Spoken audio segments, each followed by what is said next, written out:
형들 지금 삼성을 가장 많이 갖고 있는 사람이 누군지 아세요? 이재용 회장이 아닙니다. 오너일과 합쳐도 아니에요. 오늘 영상 끝까지 보시면 그 정체와 함께 돈 흐름이 이렇게 돌아가는구나를 알게 되실 겁니다. 일단 나쁜 소식부터 갈게요. 작년에 삼성이 애플한테 스마트폰 세계 1위를 뺏겼습니다. 14년 만에 처음이에요. 카운터포인트 리서치 공식 발표 기준으로 애플 20%, 삼성 19%, 딱 1% 차이로 왕자를 내줬습니다. 근데요, 여기서 반전이 있어요. 한국 20대 남자들은 갤럭시로 돌아오고 있습니다. 한국 갤럽 조사 결과 20대 남성 갤럭시 점유율 56%, 아이폰 44% 뒤집혔어요. 왜냐고요? 군대 갔다 오니까 통화녹음이 필요하대요. 사회생활 시작하니까 삼성페이가 없으면 안 된대요. 애플도 iOS 18부터 통화녹음 지원하긴 하는데 상대방한테 녹음 알림이 가거나 설정이 복잡해서 불편하다더라고요. 삼성페이 MST는 NFC 안 되는 구형 단말기에서도 결제가 되니까 지갑 안 들고 다니려는 남자들한테 엄청 크더라고요. 아무튼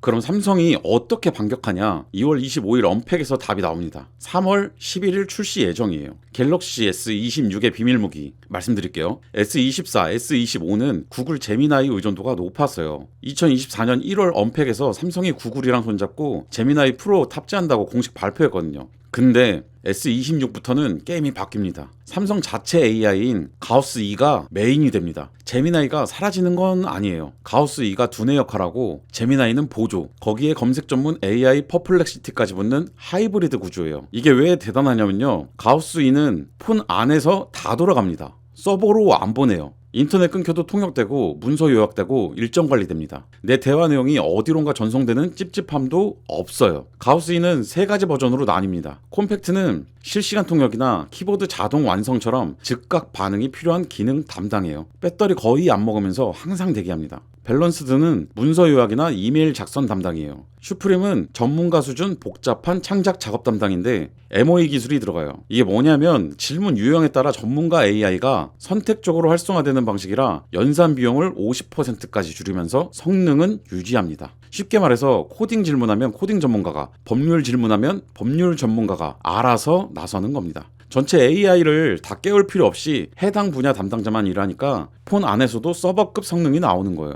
그리고 빅스비 있잖아요. 그 하이 빅스비 하면 반응 느렸던 거 이번에 완전히 새로 탄납니다. 삼성이 퍼플렉시티랑 손잡았거든요. 퍼플렉시티가 뭐냐면 답변할 때 출처를 같이 알려주는 AI예요. AI가 거짓말하는 환각 현상 줄이는데 효과적입니다. 두 번째 무기 엑시노스 2600입니다. 형들 기억나시죠? 엑시노스 때문에 삼성이 얼마나 욕먹었는지 발열 터지고 GOS 사태 터지고, 그래서 이번에 삼성이 뭘 했냐면요, 세계 최초로 2나노 GAA 공정을 자기네 공장으로 찍었어요. 경쟁사들 다 TSMC 3나노 쓰는데 삼성만 2나노입니다. 근데 형들 솔직하게 말씀드릴게요. 2나노 공정이 쉬운 게 아니에요. 업계에서는 초기 수율이 30에서 50% 수준이라는 얘기도 나왔어요. 양산 적정 수율인 70%에 못 미치는 거죠. 그래서 S26 울트라에는 퀄컴 칩이 S26 기본형에만 엑시노스가 들어갈 가능성이 있습니다. 일단 지켜봐야죠.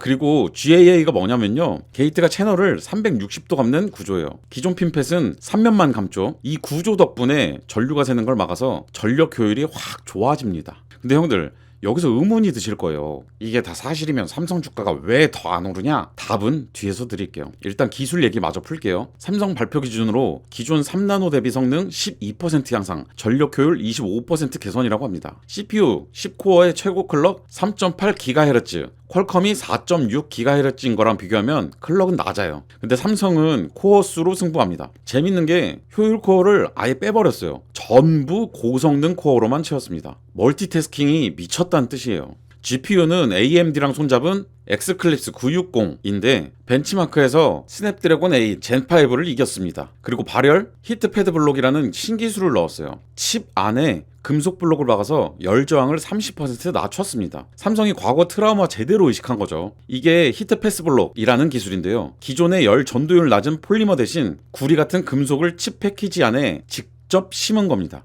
그래서 고성능으로 오래 돌려도 뜨거워지면서 성능 떨어지는 스로틀링 현상이 확 줄어요. S26 울트라에는 프라이버시 스크린도 들어갑니다. 지하철에서 옆 사람이 화면 훔쳐보는 거 짜증나셨죠? AI가 전면 카메라로 주변 시선을 감지해서 옆에서 보면 화면이 어둡게 보이도록 자동 조절해요. 필름 붙이는 게 아니라 디스플레이 자체에서 전자적으로 제어하는 거라 자연스럽습니다. 자, 근데요, 여기서부터 진짜입니다. 아까 삼성을 가장 많이 갖고 있는 사람이 누군가 했잖아요. 이거 설명해 드릴게요. 세계 최대 자산운용사 블랙록이 삼성전자 지분을 5.07%까지 늘렸습니다. 평가 가치로 약 25.4조 원이에요. 이재용 회장 포함해서 삼성 오너 일가 지분 합쳐봤자 24.6조 원입니다. 블랙록이 더 많아요. 여기서 중요한 게 뭐냐면 5% 넘으면 주주 제한권이 생깁니다. 경영에 목소리 낼 수 있다는 거예요. 블랙록이 삼성 경영에 개입할 수도 있다는 뜻입니다. 참고로 블랙록 레리 핑크 회장이 한국을 아시아 태평양의 AI 수도로 만들겠다고 발언한 적이 있어요. 단순 투자가 아니라 장기적, 전략적 접근이라는 뜻이죠. 국민연금도 봐야죠. 삼성전자 지분 7.75% 들고 있는데요. 2025년 4분기에만 국민연금 국내 주식 평가액이 70조 원 급증했어요. 그 중에서 삼성전자랑 SK하이닉스가 차지한 비중이 67.8%입니다. 형들 국민연금이 뭘 사고 있는지 보이시죠? 외국인 지분율 추이도 재밌어요. 삼성전자는 작년 7월에 50%를 돌파했어요. 11월에는 52.62%까지 갔고요. 지금도 52% 중반대에 유지 중입니다.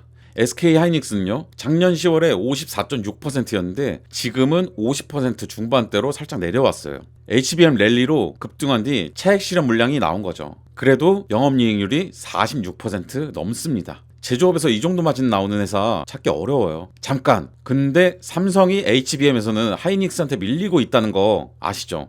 HBM3E까지는 삼성이 하이닉스한테 밀렸어요. 근데 제가 지난 영상에서 말씀드린 것처럼 HBM4부터는 판이 달라집니다. 왜냐하면 삼성이 로직 다이를 자체 설계할 수가 있거든요. 하이닉스는 TSMC한테 부탁해야 하는데 삼성은 메모리, 파운드리, 설계가 한 지붕 아래 다 있잖아요. 다만 현실을 호락호락하게 보면 안 되는 게 아직까지 엔비디아 납품은 SK하이닉스가 독점하다시피 하고 있어요. 삼성도 HBM4부터는 본격 진입한다고 하는데 솔직히 아직 검증이 안 됐습니다. 이 부분은 2026년 하반기 정도 가봐야 알 것 같아요.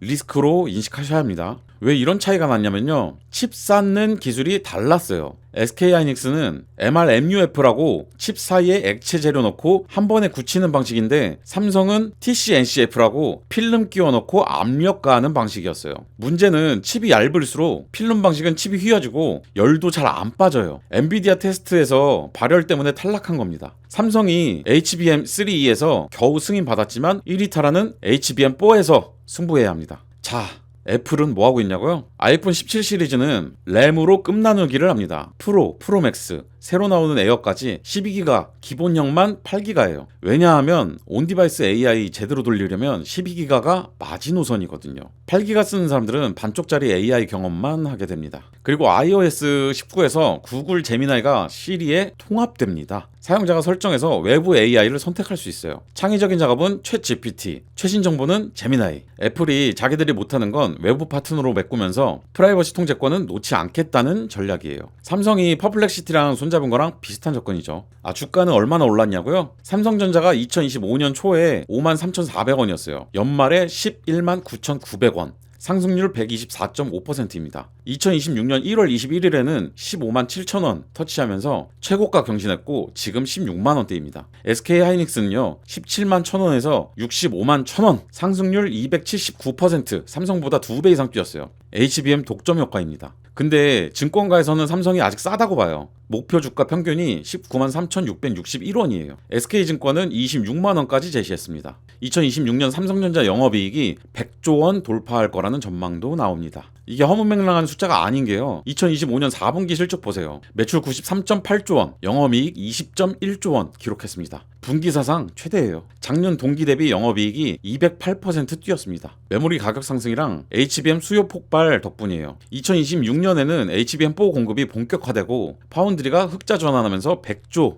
가능한 숫자입니다. 그리고 삼성전자가 3조 원 규모 자사주 매입해서 전량 소각한다고 발표했습니다. 이건 경영진이 현재 주가를 저평가로 보고 있다는 신호예요. 주식 수주면 주당 순이익 올라가니까 주주 입장에서는 호재입니다. 그리고 하나 더요. 2026년 반도체 시장 핵심 키워드가 뭔지 아세요? 부족입니다. 삼성이랑 하이닉스가 올해 초에 경고했어요. 당장 지식 터틀랩 구독 버튼 누르라고요. 예? 예. 하나 둘 셋 하면 누르시는 거예요. 하나 둘 셋 뽁! 감사합니다. 아무튼 삼성과 하이닉스 경고 내용이 뭐냐면 AI 서버용 HBM 만드느라 일반 스마트용 메모리 공급이 줄고 있다고요.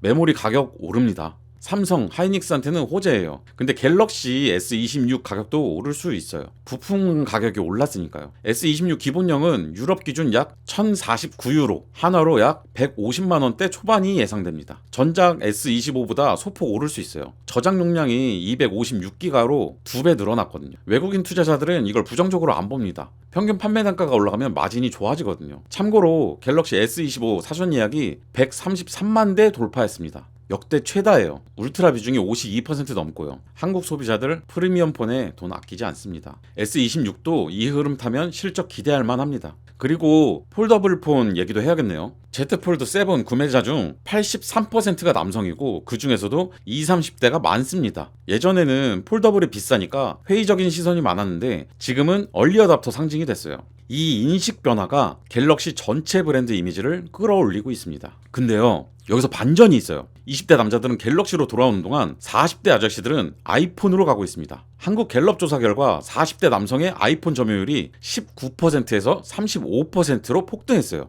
1년 만에 16%포인트 증가입니다. 왜냐고요? 아재폰 이미지 때문이래요. 갤럭시는 아저씨들이 쓰는 폰이라는 인식이 퍼지니까 정작 40대들이 나는 아직 젊다를 증명하려고 아이폰으로 갈아타는 역설적인 상황이 벌어진 겁니다. 이거 뭐 제 의견은 아니에요. 뭐 그렇다고 합니다. 딸내미들이랑 에어드롭으로 사진 공유도 하고 싶다는 이유도 있고요. 그리고 AI 유료화 얘기하시죠. 삼성이 2024년에 2025년 말까지 AI 기능 무료라고 했는데 그 기간이 끝났습니다. 2026년부터 고급 AI 기능은 유료 구독으로 바뀔 수 있어요. 기본 기능이 실시간 통역이나 사진 편집은 무료로 유지되겠지만요. 클라우드 처리가 필요한 고해상도 영상 생성이나 대규모 문서 분석 같은 건 유료가 될 수 있습니다. 구독료는 아직 발표 안 됐는데요. 애플이 AI 구독으로 월 10에서 20달러 정도 검토 중이라고 하니까 비슷한 수준이 될 것 같아요.